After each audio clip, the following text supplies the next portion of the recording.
What's up, y'all? This is Brave, and I'm back for another review of Married to Medicine. This is season 10, episode 2, and the episode is titled Heard It Through the Grapevine. So, we of course start this episode with the little clips that they like to show, and then we see Heavenly. She is in a yoga class, and her damn wig done fell off. I said, you know what? If you gonna go to class like that, secure your wig, sis. But nonetheless, we really start off with Phaedra and Quad. Basically, Quad comes over to Phaedra's house, and my question is this: when the hell was this filmed? Because they made it seem like Quad's contract was up in the air. Nobody knew if she was coming back. All of this. However, either they have filmed this later and they are just airing it early to make it seem like Quad has always been around, or Quad was filming this show away from the girls and she was only doing scenes with her and Phaedra. It's one or the other. But nonetheless, they talk about how Quad has been traveling, she's dating a Nigerian man. I mean, let Quad tell it, she is living her best life. Okay? Now, when it comes to Phaedra, girl, why do you have this young man pretending to be a butler? Why do you even need the idea of having a butler, Phaedra? You just trying to stunt, and we're not buying it. Nonetheless, Quad, she says that, she had to take a step back from the girls because of everything that went down at the reunion. So, of course, they talk about Dr. G and his new fiance, Sweet Tea, and how this girl is 23 years younger than that man. Now, I did not know what the age gap was because I did not know how old Dr. G was. But yeah, that's a crazy age gap for sure. And the fact that this girl was trying to tell us something later about a support group, yeah, I'm going to get there. Nonetheless, they talk about Toya. Toya was the one who asked the question if Quad's DUI case was going to be covered by Phaedra. Now, according to Quad, there is no case because everything has gotten thrown out. She got cited, but everything was thrown out. We already know that Toya and Quad, they're never going to have a good relationship. We can let that dream go. And of course, Quad mentions how she also has beef with Heavenly because Heavenly can be very up or down. One minute she's saying that she's your sister, and the next minute she talking cash shit about your ass, and in the worst way. But y'all, that was pretty much that scene. Let's slide on over to Dr. G house because Sweet Tea is out here slaving away at the damn stove, cooking for this man. And in that scene, that's when I really started to look at Sweet Tea. And the more that I looked at her, I realized she looked like a busted version of Toya. Like, she looked like Toya without the money. You know what I'm saying? But nonetheless, I wanted her to put those titties away because they were spilling all over the place. I'm like, listen, get you a better bra, or that little bodysuit you got on is not for your body. Now, I'm not trying to body shame, but like her boobs were like over flooding the top of that top. But nonetheless, they talk about the wedding because Greg has come home. Greg is paying for 90% of this wedding, and also he feels like he don't have to do nothing. As long as he's paying for it, he don't want to hear about the wedding. He don't want to discuss anything about the wedding and all of this. And I felt bad for her in that moment because, no offense, this woman is technically packing her entire life up, moving to a new city to be with you. Y'all are planning a wedding. She just wants you to help out a little bit. For example, cake tasting. You can't do that, Greg? I feel like she's mentioned that he needs to go ahead and finalize who he wants to be there as far as the guest list. Greg, you can help out with that. It's not like she's asking you to, like, go pick out flowers or go pick her dress out for her. Like, I don't know. Something about Greg is giving ain't a damn thing changed since him and Quad got divorced. That's what it's giving, okay? So, next thing you know, we see Jackie. Now, she's having a conversation with Dr. Bullock. And basically, Dr. Bullock is the lady who comes in when Jackie needs to go home. Because Jackie said, listen, I'm out of here at 2 p.m. I'm like, when you think about that, she probably, starts at about 9 a.m., maybe, in by 9, out by 2. I can't even knock Jackie on that. So she has an appointment with Debrat, right? Now, for some reason, I did not realize that Debrat was 48 years old when she was pregnant. It just never registered to me. However, they hear the baby's heartbeat. Brat starts beatboxing. And one thing that I can say is Brat really is a brat. Like the way she was acting in there, I'm just like, you're 48 years old. Why are you acting like a child? Like, oh my gosh, she's telling on me, blah, blah, blah. I'm just like, if this is how Brat acts in this, couple of minutes, how does she act on that Brat and Judy show? Do y'all watch the Brat and Judy show? Somebody please let me know how Brat be acting on that show. Because the energy that she was giving right here is not the energy that she used to give like when she was on Growing Up Hip Hop, when Bow Wow was on there. She used to be like telling him like, no, you can't do this, you can't do that. Like she used to be on his head. I don't know this version of Brat. And that's kind of scary. But nonetheless, we move on over to Toya. So she's FaceTiming Sweet Tea, and she tells her about, this wine club that she has created, and she invites her to the event. Toya lets Eugene know that she plays tennis for 3.5 hours a day. I said, baby, must be nice. So she wants to have a conversation with the boys. And within this conversation, she basically wants to have the sex talk. I'm going to be completely honest with y'all. I hate when TV shows, they talk about awkward conversations with their kids. I get it. It's a scene for y'all to film.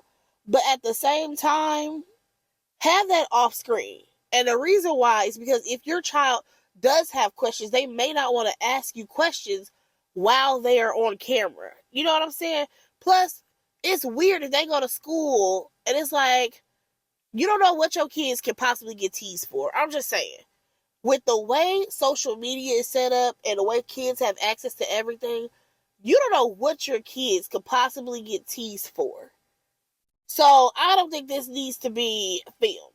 That's just my own theory.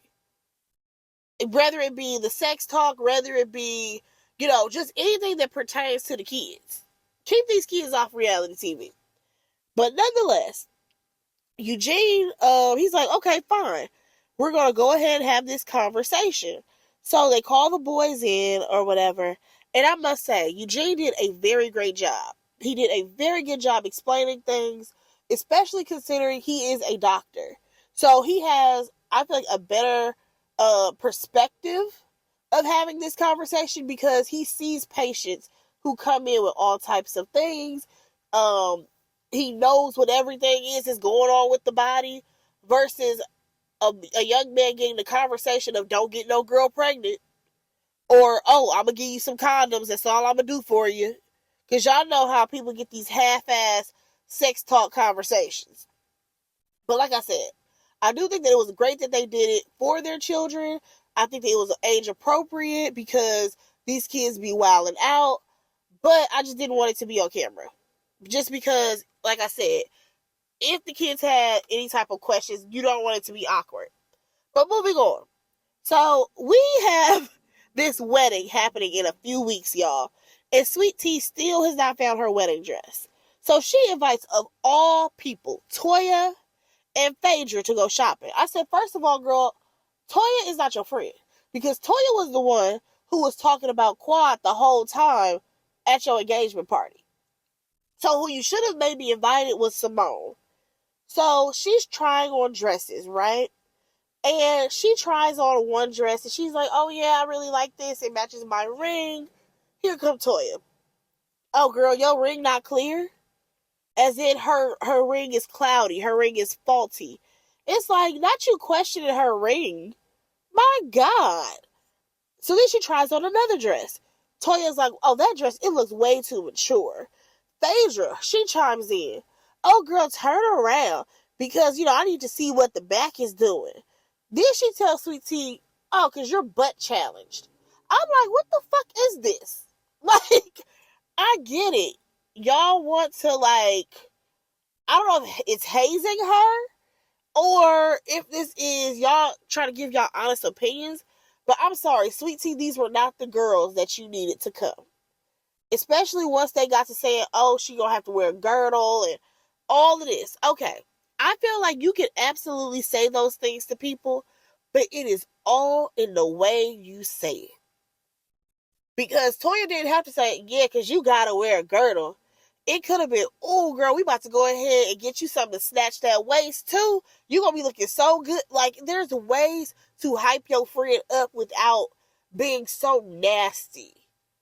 And clearly, Phaedra and Toya, they don't know how to do that. And the thing about it is that Sweet Tea's body is all natural. So, yeah, she may have some curves in some places that these ladies don't deem as, I guess, beautiful because they used to have those bodies and they went and got nipped and tucked. But maybe that's not the type of girl that she is. Like, I don't know. That whole scene was a problem for me. But nonetheless, Sweet Tea actually had a friend there. And this friend of hers is someone that she met online in a group that basically was for black women who dated older men. Phaedra, she's like, oh, like sugar babies. And she's like, no, it's age gap relationships. I can't lie, it was giving sugar babies. Here's the thing, you guys. Sugar babies come in all ages, shapes, colors, sizes. You would be surprised how many people are sugar babies at different ages. We may think that it is a young girl's thing to do. Absolutely not. There are women who are in their 40s who are sugar babies to men who are in their 80s. Just throwing that out there. Do I think that this is a sugar baby group? I absolutely do. But if that's what she want to say, that's what it is. Okay, who am I to question it? So we see Toya. She's getting ready for her event for the wine club that she has, and Eugene basically gives her a pep talk like, listen, some of these ladies, they might try to minimize what you got going on, but don't let that get to you. Now, I do appreciate him saying that to his wife because at the end of the day, there's a few people, I'm not going to name any names, but y'all know which ladies it is that feel a way about the housewives versus the ladies who work in medicine. Hell, or work, period. But I digress. So the ladies, they get to the event, right? You know, Toya, she's explaining stuff. And at one point, she's like stumbling over her words. So somebody asks her, like, girl, have you been drinking? And she's like, no, I haven't. And baby, this right here was Sweet Tea's moment, okay? Because she's like, oh, well, you were dressing yesterday. I mean, you were drinking yesterday when we went shopping or whatever. And then she goes on to express how she felt that the ladies were rude to her and all of this stuff. Now, I do feel like she should have expressed to the ladies how she felt. However, I don't think that this was the time to do it because you basically stopped Toya from saying what her announcement was, what the wine club was, so that way you can have this conversation. But nonetheless, here comes Heavenly. She's like, well, I heard you in therapy for dating older men. And we already know Phaedra is the one who told her because she's like, well, I didn't say it was therapy. I said she's in a group. I said, Phaedra, stop being messy. Please stop being messy. My God. So we see Heavenly and Sweet Tea have a little back and forth or whatever. But I did like the fact that Sweet Tea was standing 10 toes down on the fact that you're not about to bully me. You're not about to punk me the way you think that you are. Because I think Heavenly was like, oh, what is it that you talk about in the group or whatever? And Heavenly was like, oh, do you want to join it? I was like, see, that's what I'm talking about. You gotta have a little comeback, girl. So at this point, Sweet Tea, she's like, you know what? And also, I felt some type of way about my engagement party or whatever. I think her confessional, she said that they were old and out of touch. And one thing that I did want to point out was the fact that Toya, she was so shocked when she heard Sweet Tea say, oh, you guys basically disappointed me at my engagement party. And I'm just like, Toya, you were the main one who brought up Quad. So yeah, she feels some type of way with all of y'all. I will appreciate the fact that Jackie apologized. You know what I'm saying? When it came to her talking about Quad and all of that. And here's the thing. Sweet Tea is clearly flustered, okay? She's stressed out. Baby girl decides to get up and walk off. Simone follows her or whatever. And she's basically saying how she's not getting support at home and she's stressed out. And I said, well, wait a second. Didn't Quad used to say that same stuff about Greg back in the day? And also, you just interrupted Toya's moment to talk about her wine club. So that way you can whine about how Greg ain't supporting you at home. Girl, bye. Girl, bye. So back with the ladies, right? Because Simone and old girl, they done walked off. They are talking about Quad yet again. And Phaedra's like, I've talked to Quad. She's doing good or whatever. And now, according to Jackie, she's like, if I got divorced, then the ladies cannot be my ex-husband's friend. But I'm like, how the fuck can you say that when y'all have remained friends with Dr. G this whole fucking time? There's no way you're going to tell me that all these ladies were not comfortable hanging out with Dr. G and his new lady prior to this show. Because they way too comfortable. Simone is definitely comfortable with this lady. Toya is comfortable with these ladies. I don't think that any of the guys stopped being friends with Dr. G. Therefore, when Dr. G would come around, what was their wives going to do? Say Dr. G can't come around no more? Yeah, I'm judging them because I'm just like, Jackie, how you going to say that when we know for sure, I'm pretty sure Curtis has hung out with Dr. G before. And you were probably around. But I digress. So, the ladies end up coming back from the bathroom or whatever. Toya is finally ready to get her wine tasting started, right? They play a game called Box Wine Bitch. So the ladies, they have to try all these wines. And Simone won because clearly she has low-class taste when it comes to wine. Now, Sweet Tea, she's tired. She's ready to go. And Heavenly is like, oh, yeah, that's because you date that old man. I guess she was trying to say she got an early bedtime. But nonetheless, when she gets up, everybody notices that she still has the tag on her dress. And Heavenly, she's cracking jokes about it. Even in the confessional, you have Jackie. She's saying like, oh, well, maybe she wanted to take the dress back. She's not the wife yet. She doesn't have access to the money yet. And Heavenly was crazy to me, y'all. After all of that fiasco, you could already tell that Sweet Tea was embarrassed and over it. She gets out of there. Now, what surprised me about Heavenly was that she actually hugged Toya and told her that she was proud of her. Y'all think that she's actually proud? I'm just curious to know what y'all think. Lastly, we see Phaedra. She meets up with Greg, and she's just checking in on him because Sweet Tea has said some questionable things. Now, according to Greg, Sweet Tea makes him feel comfortable. He doesn't have a prenup yet. However, Phaedra is pretty adamant that he must get one, okay? Because she basically does not want to see her friend be taken to the cleaners. Y'all, that was the episode. Go ahead and like, comment, and subscribe to my channel, and I will talk to y'all in my next review. Bye, guys.